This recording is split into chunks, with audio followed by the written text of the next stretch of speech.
ಎಲ್ಲರಿಗೂ ನಮಸ್ಕಾರ. Amitha's kitchen and life ಸ್ಟೈಲ್ಗೆ ಸ್ವಾಗತ. ನೋಡಿ ಸ್ನೇಹಿತರೆ, ಕಾಡು ಮಾವಿನ ಹಣ್ಣು ಸಿಕ್ಕಿದೆ. ಇದನ್ನು ಉಪಯೋಗಿಸಿಕೊಂಡು ಒಂದು ಅದ್ಭುತವಾದ ಒಂದು ರೆಸಿಪಿ ಮಾಡುವ, ಸಾಂಬಾರು ಮಾಡುವ. ಹಾಗೆ ನೋಡಿ, ಇದರಲ್ಲಿ 2 ವೆರೈಟಿದು ಹಣ್ಣು ಉಂಟು. ಒಂದು ಸಣ್ಣದುಂಟು, ಒಂದು ದೊಡ್ಡದುಂಟು. ಈಗ ಸಣ್ಣದು ಮತ್ತು ದೊಡ್ಡದುಂಟು. ಹಾಗೆ ಚೆನ್ನಾಗಿ ಕ್ಲೀನ್ ಮಾಡಿ ಇಟ್ಟುಕೊಂಡಿದ್ದೇನೆ, ಚೆನ್ನಾಗಿ ತೊಳೆದಿದ್ದೇನೆ. ಹಾಗೆ ಕೆಲವೊಂದು ಮಾವಿನ ಹಣ್ಣಿಗೆ ಇದರ ಸುತ್ತ, ಈ ತೊಟ್ಟಿನ ಸುತ್ತ ಕಪ್ಪಿರ್ತದೆ, ಪಾಮಜಿ ಹಿಡ್ದಾಗೆ. ಹಾಗೆ ನೀರಲ್ಲಿ ಅದನ್ನೊಂದು ಸ್ವಲ್ಪ ಒಂದು ನಿಮಿಷ ನೆನೆ ಹಾಕಿ ಕತ್ತಿಯಲ್ಲಿ ಚೆನ್ನಾಗಿ ಅದನ್ನು ಕೆರೆಸಿದ್ರೆ ಉಂಟಲ್ಲ, ಈ ಪಾಮಜೆಲ್ಲ ಹೋಗ್ತದೆ, ಚೆನ್ನಾಗಿ ಕ್ಲೀನ್ ಆಗ್ತದೆ. ನೋಡಿ, ಇದರಲ್ಲೆಲ್ಲ ಮಾವಿನ ಹಣ್ಣಲ್ಲಿ ಇತ್ತು. ಹಾಗೆ ಕತ್ತಿಯಲ್ಲಿ ಅದನ್ನೆಲ್ಲ ಕೆರೆಸಿ ತೆಗೆದಿದ್ದೇನೆ. ನೀವು ಕೂಡ ಹಾಗೆ ಮಾಡಿ ನೋಡಿ, ಚೆನ್ನಾಗಿ ಉಂಟು. ಇವಾಗ ಇದನ್ನೆಲ್ಲ ನಾವು ಬಿಡಿಸಿಕೊಳ್ಳುವ.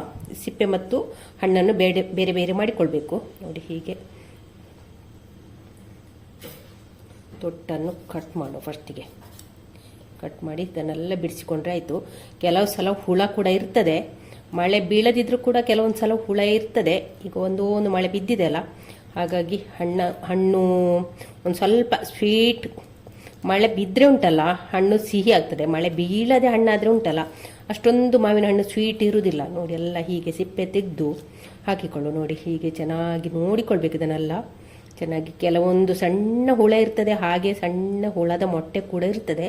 ಸರಿಯಾಗಿ ನೋಡಿಕೊಂಡು ಇದನ್ನು ಇವಾಗ ನಾವು ಕ್ಲೀನ್ ಮಾಡುವ. ತೊಟ್ಟಲ್ಲ, ಫಸ್ಟಿಗೆ ತೊಟ್ಟು ಕಟ್ ಮಾಡಿಕೊಳ್ಬೇಕು. ಆನಂತರ ಬಿಡಿಸಿದರೆ ಆಯಿತು. ಕೈಯಲ್ಲಿ ಇದನ್ನು ಬಿಡಿಸ್ಕೊಳ್ಬೋದು. ನೋಡಿ, ಹೀಗೆ ಸಿಪ್ಪೆಯನ್ನು ತೆಗೆದ್ರೆ ಆಯಿತು. ನೋಡಿ, ಹೀಗೆ ಎಲ್ಲವನ್ನು ಕೂಡ ಫಸ್ಟಿಗೆ ಮಾಡಿ ಇಟ್ಟುಕೊಳ್ಳುವ.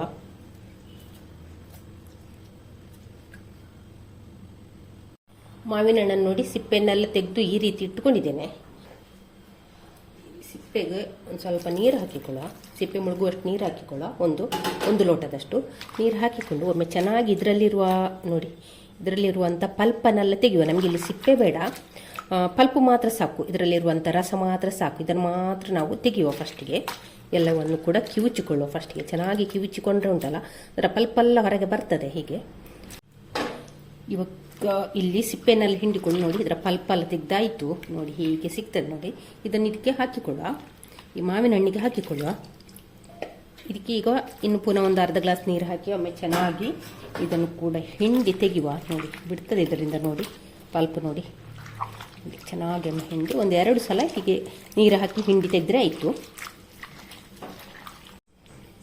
ಮಾವಿನ ಹಣ್ಣಿನ ಸಿಪ್ಪೆಯನ್ನೆಲ್ಲ ಕಿವುಚಿಕೊಂಡು ರಸ ಹಾಕಿದ್ದೇನೆ. 1-2 ಲೋಟದಷ್ಟು ರಸ ಹಾಕಿದ್ದೇನೆ ಅದರದ್ದು ಪಲ್ಪು. ಇವಾಗ ಅದಕ್ಕೆ ಒಂದು ತುಂಡು ಬೆಲ್ಲ ಹಾಕಿಕೊಳ್ಳುವ. ಮಾವಿನ ಹಣ್ಣು ಜಾಸ್ತಿ ಸ್ವೀಟ್ ಇದ್ದರೆ ಬೆಲ್ಲ ಜಾಸ್ತಿ ಹಾಕಬೇಕು ಅಂತಿಲ್ಲ. ಇದೊಂದು ಸ್ವಲ್ಪ ಹುಳಿ ಉಂಟು. ಹಾಗೆ ರುಚಿಗಾಗುವಷ್ಟು ಉಪ್ಪನ್ನು ಕೂಡ ಹಾಕಿಕೊಳ್ಳುವ. ಇನ್ನಿದನ್ನು ನಾವು ಮುಚ್ಚಳ ಮುಚ್ಚಿ ಬೇಯಿಸಿಕೊಳ್ಳುವ. ಇವಾಗ ಇಲ್ಲೊಂದು ತವವನ್ನು ಎಣ್ಣೆ ಹಾಕಿ ಕಾಯ್ಲಿಕ್ಕೆ ಇಟ್ಟಿದ್ದೇನೆ. ತೆಂಗಿನ ಎಣ್ಣೆ ಹಾಕಿದ್ದೇನೆ. ಅದಕ್ಕೆ ಈಗ ಒಂದು 10 ಕುಮಟ ಮೆಣಸು ಹಾಗೂ 3 ಊರ ಮೆಣಸು ಹಾಕಿದ್ದೇನೆ. ಬರೀ ಕುಮಟ ಮೆಣಸನ್ನೇ ಹಾಕಿಕೊಳ್ಬೇಡಿ, ಟೇಸ್ಟ್ ಒಳ್ಳೇದಿರೋದಿಲ್ಲ ಆಯಿತಾ. ಯಾವಾಗಲೂ ಕುಮಟ ಮೆಣಸನ್ನೇ ಹಾಕಿಕೊಳ್ಬೇಡಿ, ಟೇಸ್ಟ್ ಒಳ್ಳೇದಿರೋದಿಲ್ಲ. ಹಾಗೆ 1 ಕಡ್ಡಿ ಕರಿಬೇವನ್ನು ಕೂಡ ಹಾಕಿಕೊಂಡು ಇದನ್ನು ಫ್ರೈ ಮಾಡುವ. ಇವಾಗ ಇಲ್ಲಿ ಮೆಣಸು ಪೂರ್ತಿ ಫ್ರೈ ಆಗಲಿಲ್ಲ, ಒಂದು ಸ್ವಲ್ಪ ಫ್ರೈ ಆಗಿದೆ. ಅದಕ್ಕೆ ಈಗ ಒಂದು ಹಿಡಿ ತೆಂಗಿನಕಾಯಿಯನ್ನು ಕೂಡ ಹಾಕ್ತಿದ್ದೇನೆ. ಒಂದು 4 ಟೇಬಲ್ ಸ್ಪೂನ್ನಷ್ಟು ಇರ್ಬೋದು ತೆಂಗಿನಕಾಯಿ, ಅಷ್ಟು ಹಾಕಿದರೆ ಸಾಕು. ಜಾಸ್ತಿ ತೆಂಗಿನಕಾಯಿ ಬೇಡ. ಹಾಕಿ ಇದನ್ನು ಕೂಡ ಜೊತೆಯಲ್ಲಿ ಒಮ್ಮೆ ಫ್ರೈ ಮಾಡುವ. ತೆಂಗಿನಕಾಯಿನ ಒಂದು ಸ್ವಲ್ಪ ಹುರ್ಕೊಂಡ್ರೆ ಉಂಟಲ್ಲ, ಪರಿಮಳ ಒಳ್ಳೆ ಬರ್ತದೆ. ಇದನ್ನೊಮ್ಮೆ ಹದವಾದ ಉರಿಯಲ್ಲಿ ಹುರಿಯುವ. ಇಲ್ಲಿ ತೆಂಗಿನಕಾಯಿ ಫ್ರೈ ಆಗ್ತಾ ಬಂತು.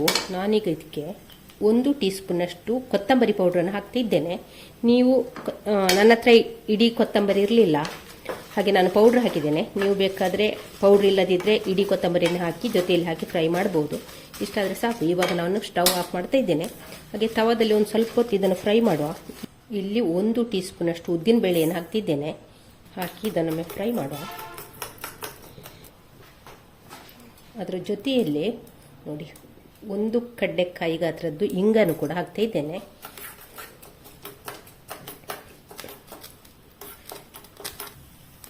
ಇಲ್ಲಿ ನಾನು 1/4 ಟೀ ಸ್ಪೂನಷ್ಟು ಮೆಂತ್ಯವನ್ನು ಕೂಡ ಹಾಕಿದ್ದೇನೆ. ಹಾಕಿ ಒಮ್ಮೆ ಫ್ರೈ ಮಾಡುವ. ಹಾಗೆ 1 ಟೀ ಸ್ಪೂನಷ್ಟು ಜೀರಿಗೆನ ಹಾಕಿದ್ದೇನೆ. ಹಾಕಿ ಅದನ್ನು ಕೂಡ ಫ್ರೈ ಮಾಡುವ. ಇವಾಗ ನಾನು ಸ್ಟವ್ ಆಫ್ ಮಾಡಿದ್ದೇನೆ. ಈ ಬೆಚ್ಚಗದಲ್ಲೇ ಈ ಬಿಸಿಯಲ್ಲೇ ಉದ್ದಿನಬೇಳೆ ಫ್ರೈ ಆಗ್ತದೆ. ತುಂಬ ಜಾಸ್ತಿ ಕಪ್ಪಗೆ ಮಾಡಿಕೊಳ್ಳೋದು ಬೇಡ ನೋಡಿ, ಇಷ್ಟಾದರೆ ಸಾಕು ನೋಡಿ, ಇಷ್ಟಾದರೆ ಸಾಕು. ಈಗ ಸ್ಟವ್ ಆಫ್ ಮಾಡಿದೆ. ಮತ್ತು ಈ ಎಣ್ಣೆಯಲ್ಲಿ ಅದು ಸ್ವಲ್ಪ ಬೆಚ್ಚಗಾಗ್ತದೆ, ಕೆಂಪಗಾದರೆ ಸಾಕು ಉದ್ದಿನಬೇಳೆ. ಇನ್ನಿದನ್ನು ನಾವು ತಣ್ಣಗಾಗಲಿಕ್ಕೆ ಬಿಡುವ. ಇವಾಗ ನೋಡಿ ಹುರಿದಂಥ ಮಸಾಲೆ ಪೂರ್ತಿ ತಣ್ಣಗಾಗಿದೆ. ಇವಾಗ ಇದನ್ನು ಮಿಕ್ಸರ್ ಜಾರಿಗೆ ಹಾಕಿಕೊಳ್ಳುವ.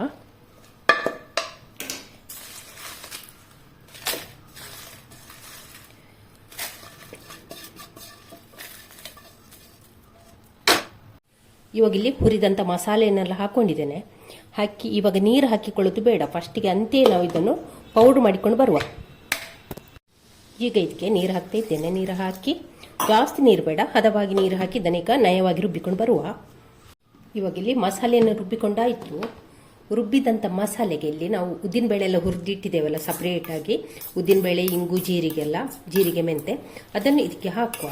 ಇವಾಗ ಇದನ್ನು ಮುಚ್ಚಳ ಹಾಕಿ 1-2 ಸುತ್ತು ತಂದರೆ ಸಾಕು, ಜಾಸ್ತಿ ನಯ ಆಗಲಿಕ್ಕಿಲ್ಲ, ಸ್ವಲ್ಪ ತರಿ ಮಾಡಿಕೊಂಡ್ರೆ ಆಯಿತು.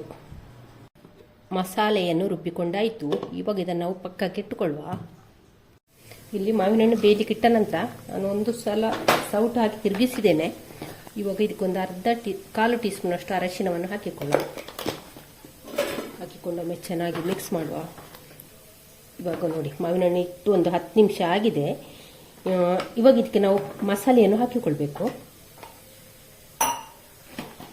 ಇವಾಗ ಇದಕ್ಕೆ ರುಬ್ಬಿಟ್ಟುಕೊಂಡಂಥ ಮಸಾಲೆಯನ್ನು ಸೇರಿಸಿಕೊಳ್ಳ. ಒಮ್ಮೆ ಚೆನ್ನಾಗಿ ಮಿಕ್ಸ್ ಮಾಡುವ ಇದನ್ನು.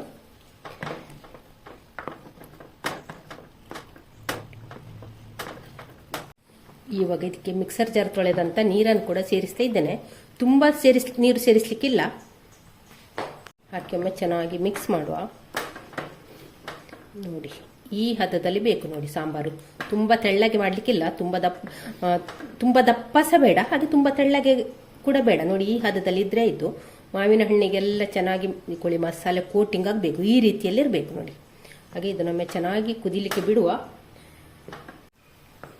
ಇವಾಗ ನೋಡಿ ನಮ್ಮ ಮಾವಿನ ಹಣ್ಣು ಸಾಂಬಾರು ರೆಡಿಯಾಗಿದೆ ನೋಡಿ, ಚೆನ್ನಾಗಿ ಕುದೀತಾ ಕೂಡ ಉಂಟು. ಇವಾಗ ಇಷ್ಟಾದರೆ ಸಾಕು. ಹಾಗೆ ಒಳ್ಳೆ ಪರಿಮಳ ಬರ್ತಾ ಉಂಟು, ಘಮ ಬರ್ತಾ ಉಂಟು. ಇದು ನಮಗೆ ಉಂಟಲ್ಲ ಕುಚ್ಚಲಕ್ಕಿ ಅನ್ನಕ್ಕೆ ಉಂಟಲ್ಲ ಬೆಸ್ಟ್ ಕಾಂಬಿನೇಷನು. ಈ ಬೇಸಿಗೆಗಾಲಕ್ಕೆಲ್ಲ ಉಂಟಲ್ಲ, 1 ಬಟ್ಟಲು ಊಟ ಮಾಡುವವರು 2 ಬಟ್ಟಲು ಊಟ ಮಾಡ್ತೀರಾ. ಹಾಗೆ ನಮಗೆ ಇದು ವೈಟ್ ರೈಸಿಗೂ ಕೂಡ ತುಂಬಾ ಒಳ್ಳೆಯದಾಗ್ತದೆ. ಹಾಗೆ ಇಡ್ಲಿ ದೋಸೆಗೂ ಕೂಡ ಸೇರಿಸ್ಕೊಂಡು ತಿನ್ಬೋದು. ಹಾಗೆ ಇವಾಗ ರೆಡಿ ಆಯಿತು ನೋಡಿ. ಇವಾಗ ಸ್ಟವ್ ಆಫ್ ಮಾಡಿಕೊಳ್ಳುವ. ಹಾಗೆ ಇದಕ್ಕೊಂದು ಸಣ್ಣದಾದ ಒಂದು ಒಗ್ಗರಣೆಯನ್ನು ಕೂಡ ಕೊಡುವ. ಈಗ ಕೊಬ್ಬರಿ ಎಣ್ಣೆ ಒಗ್ಗರಣೆಗೆ ಇಟ್ಟಿದ್ದೇನೆ. ಸಾಸಿವೆ ಹಾಕ್ಕೊಳ್ಳುವ. ಸಾಸಿವೆ ಮತ್ತು ಬೇವು ಸೊಪ್ಪು ಮಾತ್ರ, ಕರಿಬೇವು ಮಾತ್ರ ಸಾಕು. ಸಾಸಿವೆ ಚಟಪಟ ಅಂತ ಉಂಟು. ಕಟ್ ಮಾಡಿದ ಕರಿಬೇವನ್ನು ಹಾಕ್ತಾ ಇದ್ದೇನೆ. ಇವಾಗ ಇದನ್ನು ನಮ್ಮ ಮಾವಿನ ಹಣ್ಣಿನ ಸಾಂಬಾರಿಗೆ ಹಾಕಿಕೊಳ್ಳಿ. ನೋಡಿ ನಮ್ಮ ಮಾವಿನ ಹಣ್ಣು ಸಾಂಬಾರು ರೆಡಿ ಆಯಿತು. ವಾವ್, ನೀವು ಕೂಡ ಒಂದ್ಸಲಿ ಮಾಡಲೇಬೇಕಾದಂಥ ರೆಸಿಪಿ. ಹಾಗೆ ಈ ವಿಡಿಯೋ ಇಷ್ಟ ಆದರೆ ಲೈಕ್, ಶೇರ್, ಕಮೆಂಟ್ ಮಾಡಿ. ಚಾನಲ್ಗೆ ಯಾರಾದರೂ ಹೊಸಬರಿದ್ದರೆ ಪ್ಲೀಸ್ ಸಬ್ಸ್ಕ್ರೈಬ್ ಮಾಡಿಕೊಂಡು ಚಾನಲನ್ನು ನೋಡಿ. ಬೇಸಿಗೆಗಾಲದಲ್ಲಿ ಉಂಟಲ್ಲ ಊಟಕ್ಕೆ ಇದು ಹೇಳಿ ಮಾಡಿಸಿದಂಥ ಒಂದು ರೆಸಿಪಿ. ಇದಕ್ಕೆ ಕಾಡು ಮಾವಿನ ಹಣ್ಣೇ ಆಗಬೇಕು ಅಂತೇನಿಲ್ಲ, ಬೇರೆ ಮಾವಿನ ಹಣ್ಣನ್ನು ಕೂಡ ತಂದು ನಿಮಗೆ ಮಾಡ್ಬೋದು ನೋಡಿ. ತುಂಬಾ ಚೆನ್ನಾಗಿ ಬಂದಿದೆ. ಹಾಗೆ ನಾಳೆ ಹೊಸ ಬ್ಲಾಗ್ ಅಥವಾ ರೆಸಿಪಿಯೊಂದಿಗೆ ಸಿಗೋಣ. ಅಲ್ಲಿವರೆಗೆ take care, bye bye. Thank you ಸ್ನೇಹಿತರೆ.